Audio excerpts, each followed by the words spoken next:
Anthony's voice YouTube இணையதள என் அன்பு நண்பர்களே, உறவுகளே, இளைஞர்களே, குழந்தைகளே, பெரியவர்களே, உங்கள் அனைவருக்கும் எனது பணிவான ஆசீர்வாதங்களும் வணக்கங்களும்.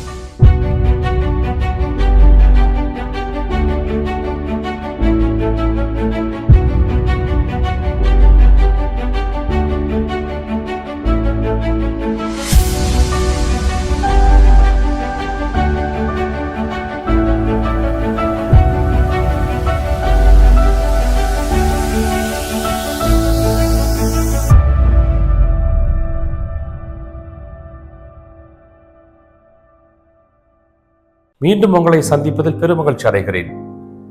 தொடர்ந்து எங்களோடு இணைந்திருங்கள். இந்த சேனலில், ஆண்டனிஸ் வாய்ஸ் யூடியூப் சேனலில் இதுவரையும் சப்ஸ்கிரைப் செய்யாமல் இருந்தால் தயவு செய்து சப்ஸ்கிரைப் செய்து கொள்ளுங்கள். முடிந்தால் உங்களுடைய நண்பர்களுக்கும் மற்றவர்களுக்கும் இதை அறியப்படுத்தி பயன்பெற நீங்கள் அவர்களை ஊக்கப்படுத்துங்கள். ஆண்டனிஸ் வாய்ஸ் இணையதள அன்பு தோழர்களே, அன்புள்ளங்களை அனைவரையும் இந்த கிறிஸ்து பிறப்பு விழாவிற்கான செய்திகளையும் வாழ்த்துகளையும் தெரிவிப்பதில் பெரும் மகிழ்ச்சி அடைகின்றேன். ஹாப்பி கிறிஸ்துமஸ், மெரி கிறிஸ்துமஸ். அன்புக்குரியவர்களே, லூக்கா நற்செய்தி 2ஆம் அதிகாரத்திலே 9ஆம் வசனத்தில் சொல்லப்படுகிறது. 9-10 வசனங்களிலே, அஞ்சாதீர்கள், இதோ எல்லா மக்களுக்கும் பெரும் மகிழ்ச்சியூட்டும் நற்செய்தியை உங்களுக்கு அறிவிக்கிறேன். இன்று ஆண்டவராகிய மெசியா என்னும் மீட்பர் உங்களுக்காக தாவீதின் ஊரில் பிறந்திருக்கிறார். குழந்தையை துணிகளில் சுற்றி தீவன தொட்டில் கிடத்தியிருப்பதை காண்பீர்கள், இதுவே உங்களுக்கு அடையாளம் என்றார். உடனே விண்ணக தூதர் பேரணி அந்த தூதரோடு சேர்ந்து உன்னதத்தில் கடவுளுக்கு மாட்சி உரித்தாகுக, உலகில் அவருக்கு உகந்தோருக்கு அமைதி உண்டாகுக என்று கடவுளை புகழ்ந்தது. அன்புக்குரிய சகோதர சகோதரிகளே, அஞ்சாதீர்கள் என்கின்ற வார்த்தை என்பது எவ்வளவு பெரிய ஒரு ஆறுதலான வார்த்தை தெரியுங்களா? ஏனென்றால் அவ்வளவு தூரம் நமக்குள் பயம் இருக்கிறது, அச்சம் இருக்கிறது, கவலை இருக்கிறது, வேதனை இருக்கிறது, நிம்மதி இல்லை, அமைதி இல்லை, சமாதானம் இல்லை, மகிழ்ச்சி இல்லை என்ற காரணிகள் நம்மை வாட்டி வதைத்துக் கொண்டிருக்கிறது. இந்த வேளையில் மீண்டுமாக இந்த நற்செய்தி நமக்கு உற்சாகத்தையும் ஆறுதலையும் தீர்த்துதலையும் தந்து கொண்டிருக்கிறது.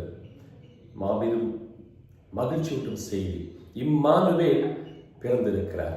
இம்மானுவேல் பிறந்து விட்டார். இனி கவலையே இல்லை. அவர் இருந்தால் எனக்கு எல்லாம் கிடைக்கும், அவர் இருந்தால் எனக்கு போதும். பிறந்து விட்டார். இனி நாம் அவரை எவ்வாறு வளர்க்கப் போகிறோம், எவ்வாறு தங்க வைக்கப் போகிறோம், எவ்வாறு தடுத்தாட்கொள்ளப் போகிறோம், இதுதான் நமக்கு செய்ய வேண்டிய கடமைகள். அந்த அவர் பிறந்து விட்டார், எல்லாருக்காகவுமே பிறந்து விட்டார். அந்த மகிழ்ச்சி எல்லோருக்கும் உரித்தாகும், எல்லோருக்கும் பொதுவானதான் மகிழ்ச்சி. யார் யாரெல்லாம் அவருக்கு உகந்தவர்களாக இருக்கிறார்களோ அவர்களுக்கு இந்த மகிழ்ச்சி தங்கும் சேரும். அப்போ உகந்தவர்கள் யார்? எப்படி உகந்தவர்களாய் மாற்றிக்கொள்வது, தகுந்தவர்களாய் எப்படி மாற்றிக்கொள்வது?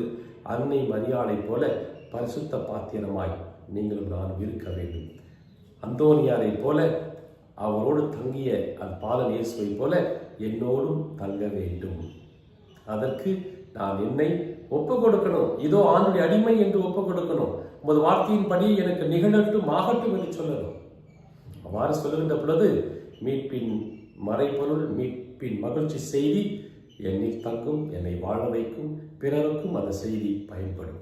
Happy Christmas, happy joyful Christmas. சந்தோஷமா கொண்டாடுங்க, மகிழ்ச்சியா கொண்டாடுங்க. உள்ளத்தில் இருக்க எல்லா பயத்தையும், துன்பங்களையும், கவலைகளையும், அச்சத்தையும் அப்புறப்படுத்துங்க. இயேசு வந்து விட்டார், மீட்பர் பிறந்து விட்டார். அவரோடு நான் வாழ்வேன், அவர் என்னில் வாழ்வார். ஆமேன், ஆமேன், ஆமேன். இயேசுக்கே புகழ், இயேசுக்கே நன்றி. Happy Christmas. God bless you all.